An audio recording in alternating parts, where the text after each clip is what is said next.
à tous et surtout bienvenue sur cette dernière vidéo de la série Les 7 clés du bonheur en amour quand on est hypersensible. Alors vous l'aurez compris, c'est la clé numéro 7, c'est celle qui est quelque part l'apothéose de toutes ces vidéos que j'ai eu envie de faire pour vous. Alors je dirais pas que j'ai donné l'exhaustivité des clés en fait, mais celles qui sont, on dira, plus particulièrement adaptées pour les hypersensibles, pour trouver enfin ce bonheur, cette harmonie dans nos relations et en particulier dans leurs relations de couple. Alors justement, cette clé numéro 7 s'appelle « Pour le meilleur et pour le pire ». Alors ça, encore une fois, c'est un petit clin d'œil à Hélène Aron qui dit justement que l'hypersensibilité, c'est for the better and for worse, ce qui veut dire pour le meilleur et pour le pire, dans le sens où c'est un profil, si vous voulez, qui est un peu à double tranchant. Donc, en fonction des conditions de notre environnement, ça peut être notre pire fardeau ou notre plus beau cadeau. Donc, voilà, ça correspond aussi assez bien à la relation de couple, en fait, qui peut être aussi très difficile comme magnifique. Et j'ai envie de dire, tout ça n'est pas une fatalité, on peut aussi transformer notre relation de couple. L'idée, c'est vraiment de devenir responsable et acteur dans cette relation, tout en maintenant un bon équilibre. Alors bon, tout un programme, me direz-vous, mais en tous les cas, c'est dans les grandes lignes, s'il fallait résumer en quelques mots, ce serait ça, je pense, qui qualifierait le mieux le bonheur de la relation de couple.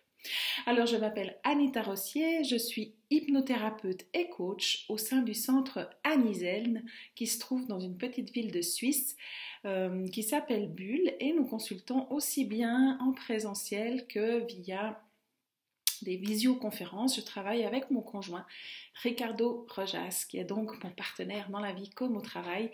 Et si je suis ici en train de vous parler de tout ça, c'est surtout grâce à cette relation avec Ricardo et à tout ce qu'elle m'a apporté, à quel point elle m'a enrichi. Et vous verrez aussi que c'est un des signes qui détermine si une relation est saine ou pas, c'est quand on est une meilleure personne avec son partenaire que sans. Voilà, je crois que c'est aussi ça qui nous permet des fois de dépasser les moments plus difficiles où les blessures résonnent, où les choses se passent pas comme on voudrait. Alors ça peut être, en tout cas dans notre perception, à cause du partenaire, mais ça peut être la vie aussi des fois qui nous présente des défis qui sont très difficiles et qui nous mettent à l'épreuve un petit peu, j'ai envie de dire. Alors voilà. Cette clé numéro 7, elle est un petit peu l'apothéose de toutes ces vidéos que j'ai faites. Venez nous rejoindre sur le groupe Facebook pour avoir plus d'infos, pour aussi initier des partages. Et puis, nous allons bientôt sortir des programmes de formation. Donc, vous pouvez également vous inscrire à la masterclass qui aura lieu très bientôt, les 4 pièges qui empêchent les hypersensibles d'être heureux en amour. Où je vais aussi vous donner encore un éclairage différent par rapport à cette approche du bonheur en amour. Quels sont les pièges dans lesquels on tombe très souvent? Voilà, les informations que je vous donne dans toutes ces vidéos, finalement, c'est moi les informations que j'aurais aimé avoir, ça m'aurait tellement rassurée et voilà, c'est surtout pour ça en fait que j'ai eu envie de faire ça. Si vous voulez, j'ai un peu passé comme ça un pacte avec l'univers parce que moi, vraiment, créer une relation de couple harmonieuse, c'était le Graal pour moi. Et c'est vrai que j'avais de très très hautes exigences. C'est-à-dire que quelque part, tous les hommes que j'ai connus avant Ricardo, je les ai inconsciemment comparés à lui. Alors c'est très étrange, c'est comme si je savais que c'était lui que j'allais rencontrer. C'est très bizarre. On a souvent le sentiment qu'on se connaît déjà, en fait, en tout cas qu'on se connaissait déjà.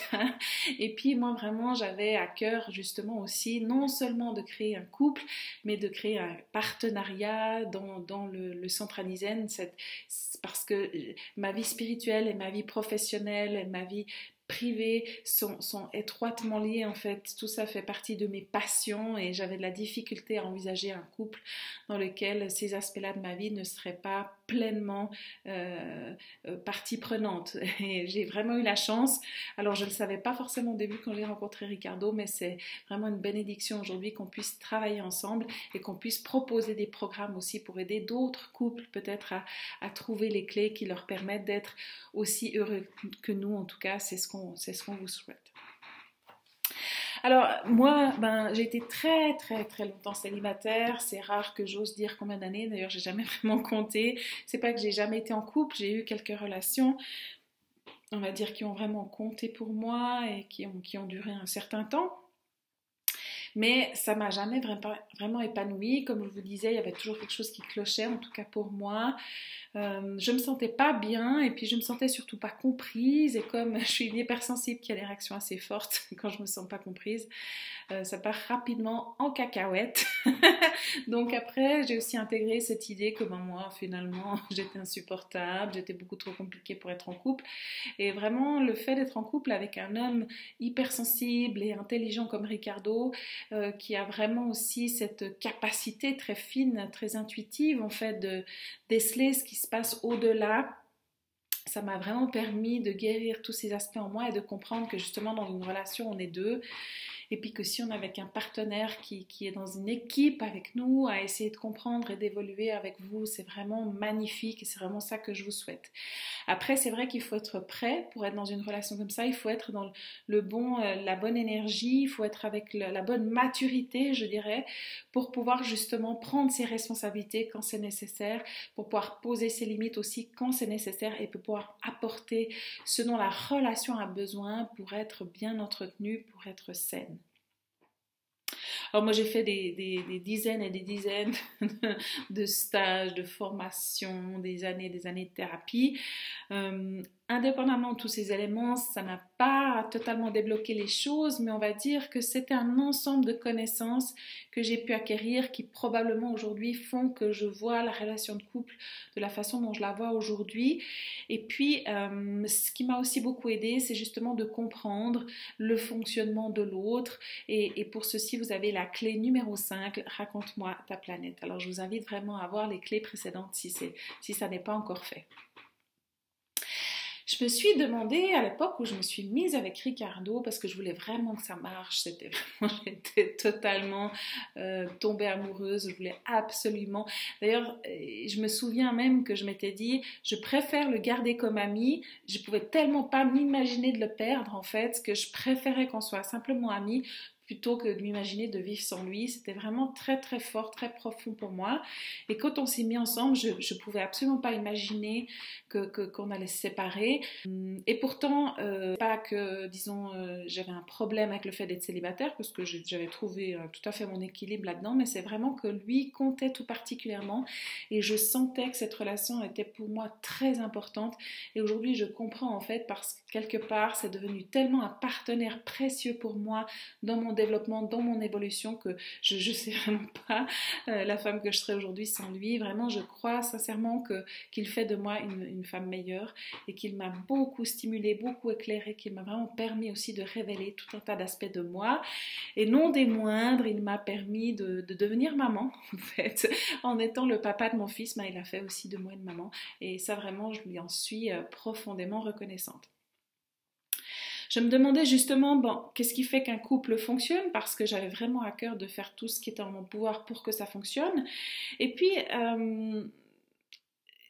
je me disais, voilà, moi j'ai envie que ça dure, donc je vais faire ce qu'il faut en fait. Et j'étais déjà très rapidement, finalement, quand on a décidé d'aller au-delà de la relation d'amitié pour se mettre en couple, dans cette idée, je voulais m'engager et je voulais vraiment que cette relation fonctionne, qu'elle dure, qu'elle soit épanouissante et qu'on puisse être heureux ensemble. Et pourquoi en fait est-ce qu'on s'engage dans une relation? C'est quand on est certain de vouloir qu'elle dure, et ça justement on ne sait pas vraiment à quel moment ça va se produire, cet engagement en fait auprès de cette personne. Comme je le disais dans des clés précédentes, certaines personnes entrent dans notre vie, c'est pour une saison, et puis pour d'autres, c'est peut-être pour un instant, pour d'autres c'est pour toute une vie. Et je crois, moi je fonctionne beaucoup à l'intuition, donc je le sais finalement, les personnes qui seront avec moi pour toute une vie. Alors bien sûr il y a les personnes de notre famille, hein. Et puis moi j'avais cette conviction d'avoir en tout cas cette intention de faire en sorte que la relation avec Ricardo dure toute la vie. Et je me suis donc questionnée, et puis je me suis aperçue que beaucoup de gens se posaient la même question que moi, parce qu'il y avait des millions de recherches sur Google.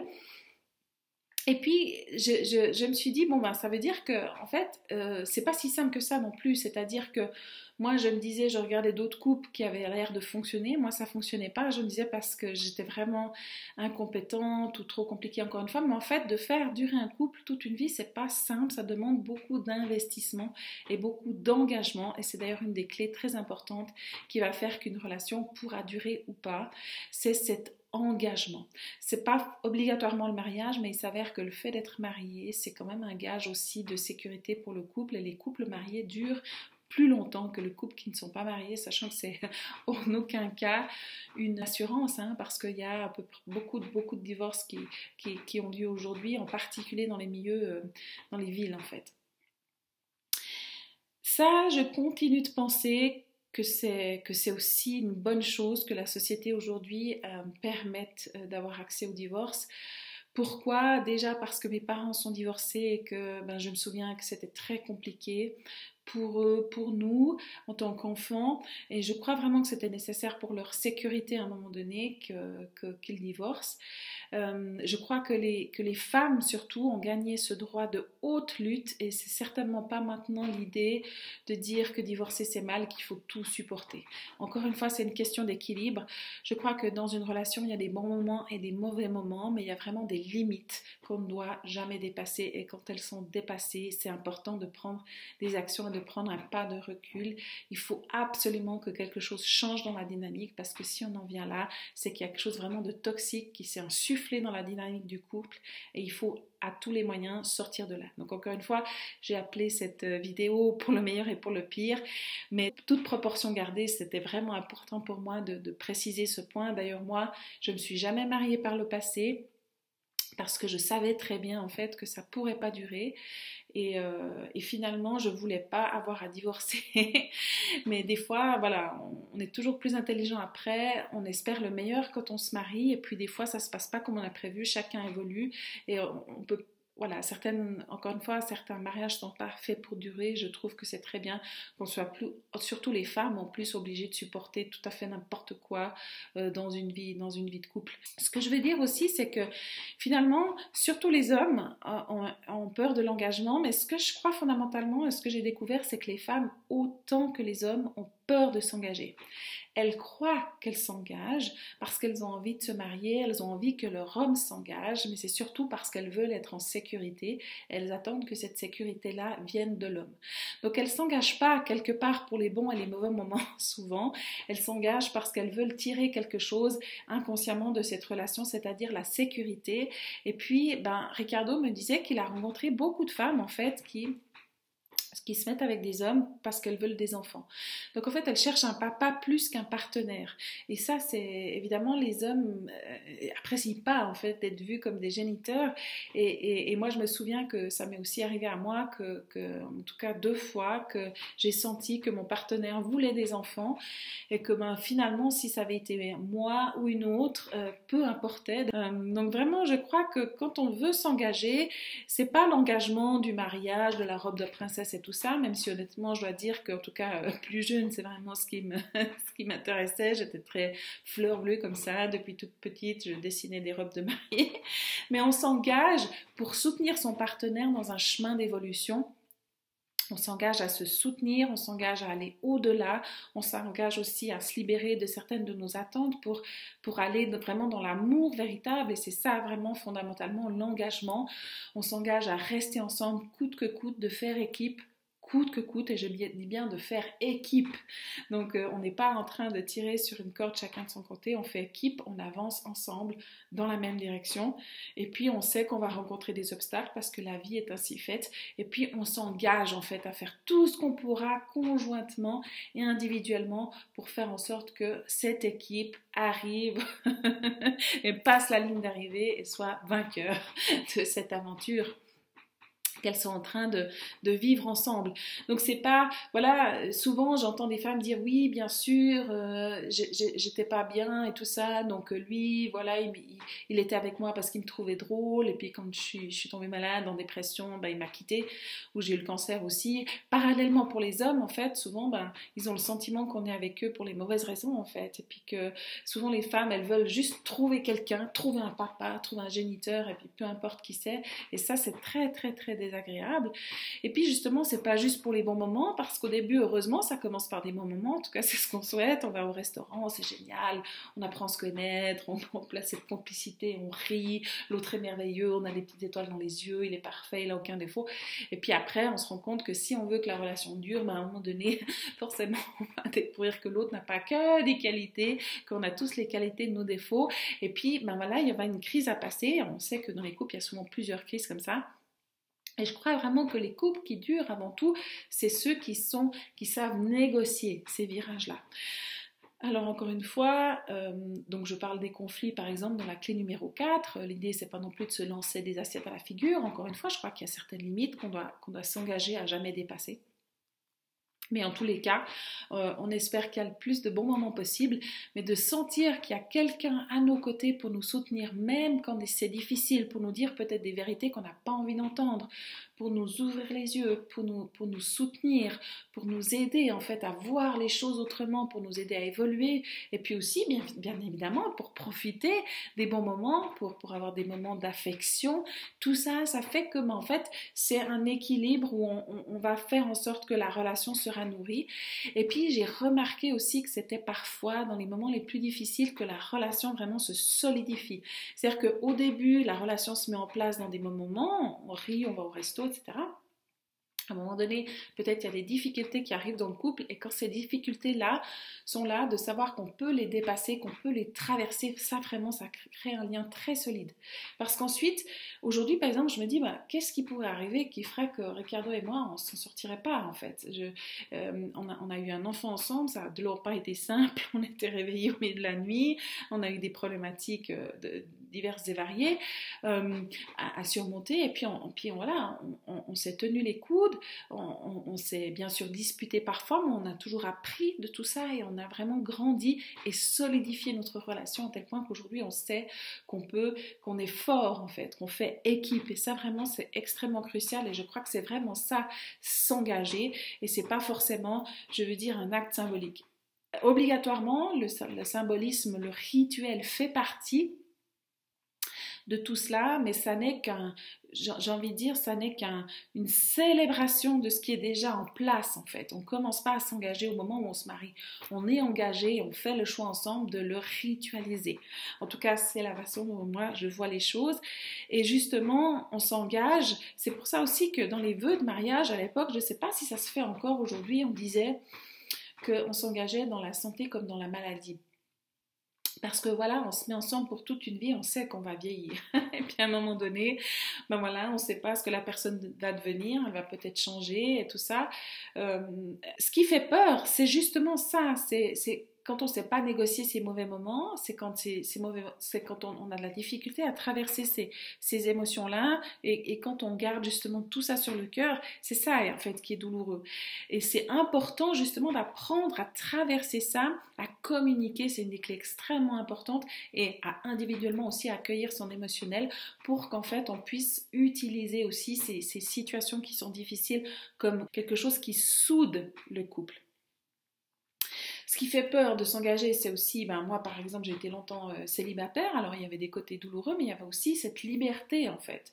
C'est-à-dire que je ne me sentais pas coincée dans une relation, et ça parfois, par moment, parce qu'ensuite il y a un moment donné où on va ouvrir les yeux sur la relation, et il y a des moments où on peut aussi se sentir coincé, c'est-à-dire que on a une totale liberté à Ricardo parce que ça m'est difficile par exemple de ne pas savoir à quelle heure il va rentrer, et ça me stresse en fait, je me fais du souci, et puis voilà, donc ça veut dire que lui aujourd'hui quelque part il s'est engagé avec moi, et il s'engage à me dire à quelle heure il rentre, et il s'engage à me dire si jamais il est en retard, et inversement.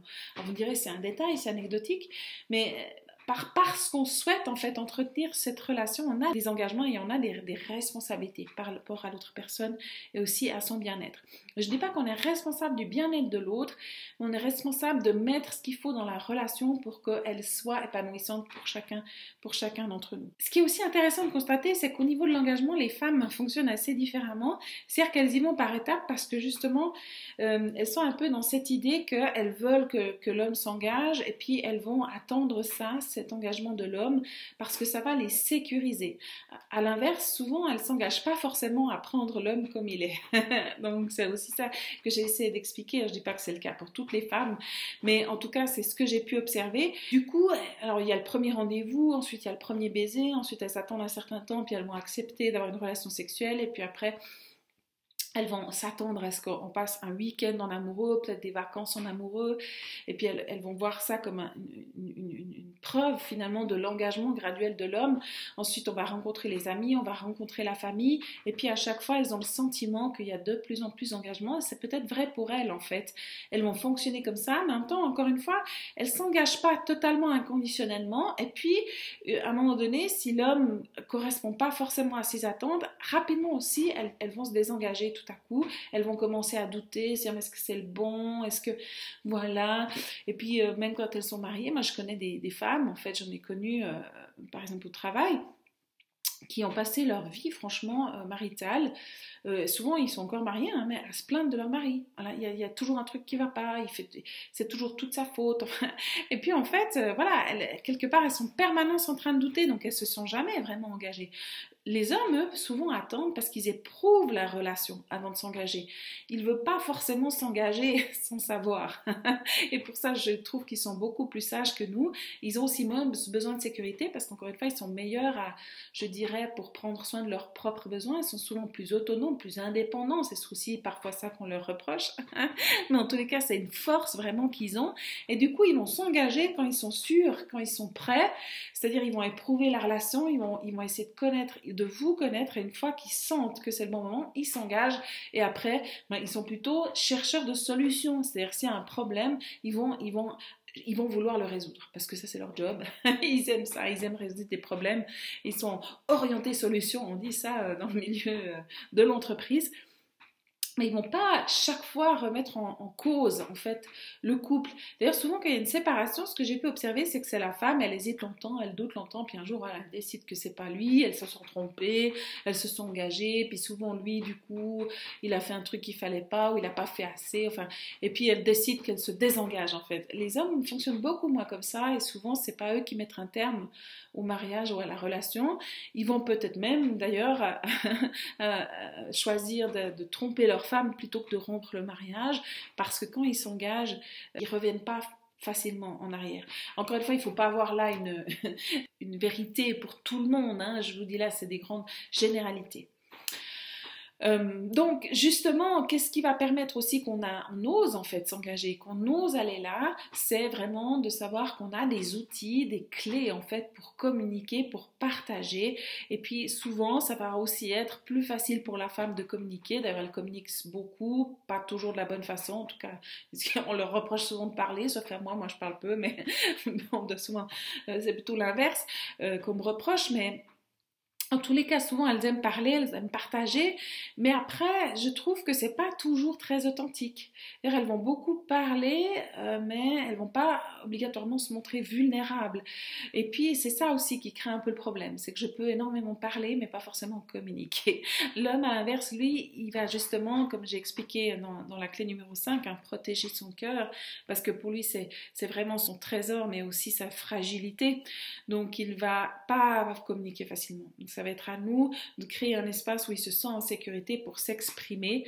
C'est quelque chose qui doit s'apprendre dans la relation. Et d'ailleurs, je ne sais pas combien on peut trouver de formations sur la communication dans le couple. Il y a plein de thérapeutes de couple. C'est pas pour rien, c'est parce que c'est pas si simple.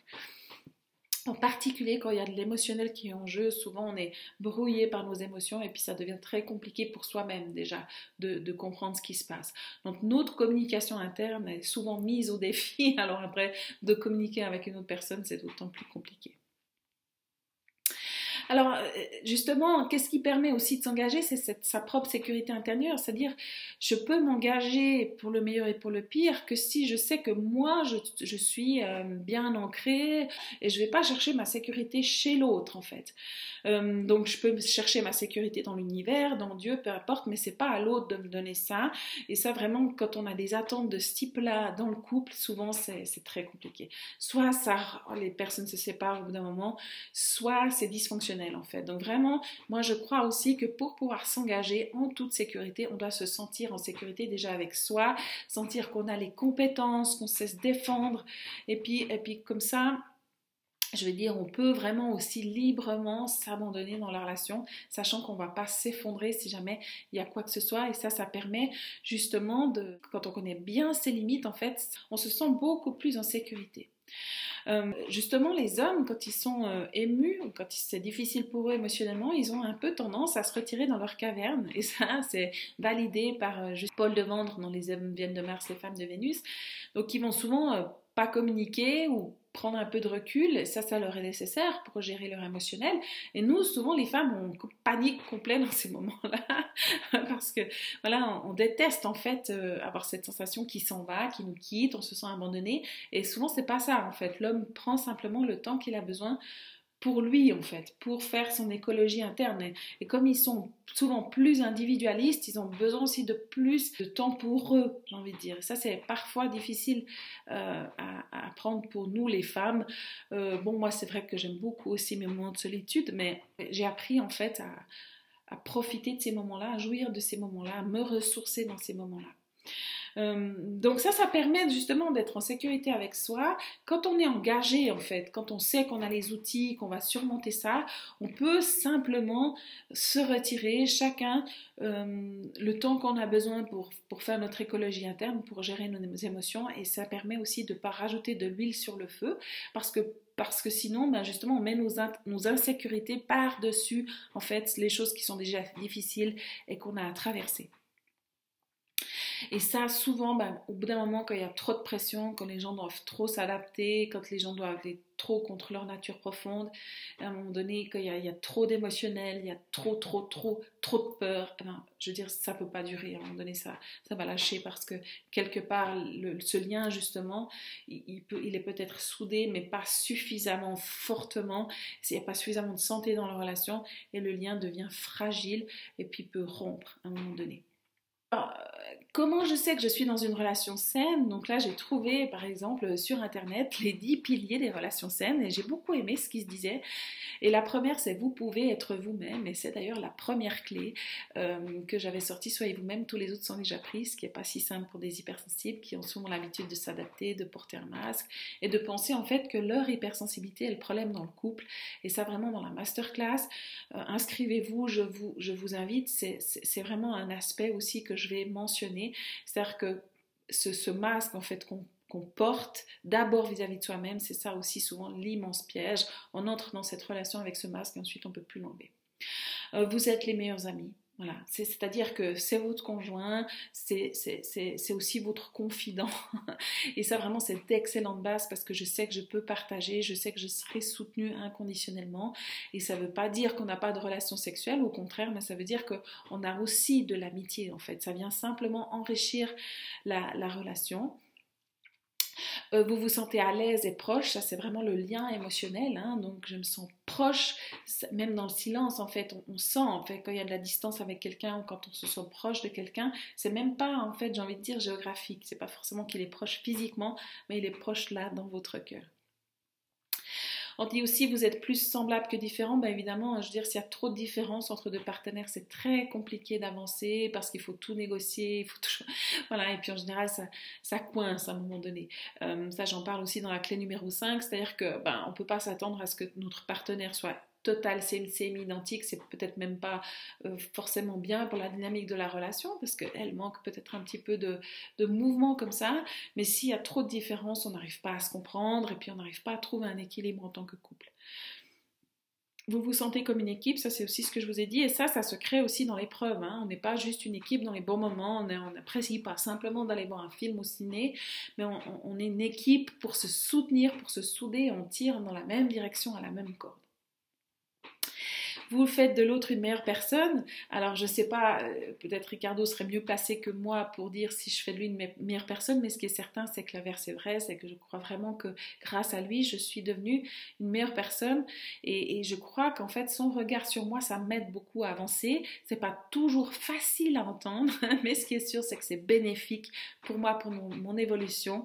Et puis je lui suis très reconnaissant. J'ai beaucoup de respect en fait pour son point de vue, qui m'est très utile en fait, ce qui me permet souvent d'avoir un autre point de vue et vraiment ce regard aussi de l'homme. Alors c'est bon, encore une fois, moi je parle pas mal des relations hétérosexuelles parce que c'est mon expérience, mais de toute manière, le regard d'une autre personne, même si elle est du même sexe, il est très très important. Cette autre personne a un autre parcours, peut-être même une autre culture, une autre histoire, un autre métier, une autre façon de fonctionner, une autre façon de voir la vie. Et vraiment d'avoir ce regard-là, c'est très très très positif. Pour terminer, vous partagez le pouvoir. Ça, c'est ultra important. C'est une danse par moment. Enfin, moi, j'ai le leadership. Par moment, c'est lui. Et je suis OK, en fait. Je me sens pas me soumettre. Simplement, je partage avec mon partenaire le pouvoir. Et ça peut être, par exemple, dans certains domaines de la vie où clairement, il est meilleur, il est plus compétent. Donc, je vais lui laisser le leadership. Et dans d'autres, à l'inverse, il va me laisser le leadership. Et ça, c'est vrai aussi dans la parentalité. C'est vrai, je sais pas, pour faire des activités le week-end, il y a tout un tas de fois où on va voir, et puis si c'est tout à fait trop déséquilibré et que quelqu'un veut prendre le pouvoir sur l'autre, alors là c'est la route dorée, c'est l'autoroute en fait des relations dysfonctionnelles où il y a des jeux de pouvoir qui s'installent, et ça c'est exactement ce qu'on veut pas si on veut être épanoui dans un couple. Alors ça c'est vraiment, j'ai envie de dire, c'est le poison.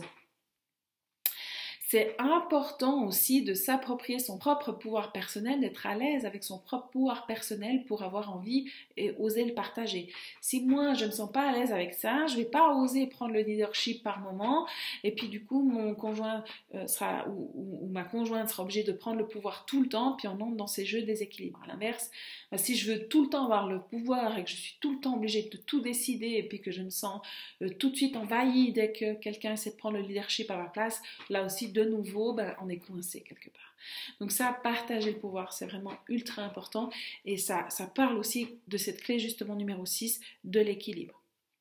Les piliers d'une relation durable, c'est la communication, la passion vraiment, de sentir qu'on est deux âmes qui sont pleinement vivantes et qui entrent comme ça dans l'aventure de la vie comme une équipe.